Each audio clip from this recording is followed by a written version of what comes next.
డబ్బులు లేవు అన్న పరిస్థితి రాదు. మరకత శివలింగానికి ఆ పవర్స్ ఉన్నాయి.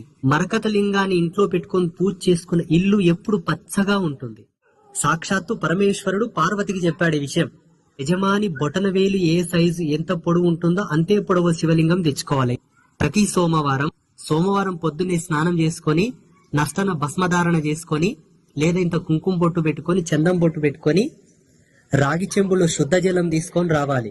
ఆ నీళ్లు తెచ్చి దాంట్లో ఇంత భస్మం కలిపి మీ ఇంట్లో ఉన్న ఆ మరకత లింగానికి చక్కగా ఓం నమ శివాయ, ఓం నమ శివాయ, ఓం నమ శివాయ అని శివమంత్రమును చెబుతూ ఆ నీళ్లతో అభిషేకం చేసి అంత భస్మం రాసి బొట్టు పెట్టి దండం పెట్టుకోండి.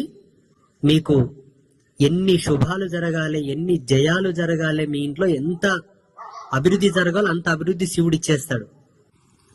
జ్యోతిష శాస్త్రం ప్రకారంగా కూడా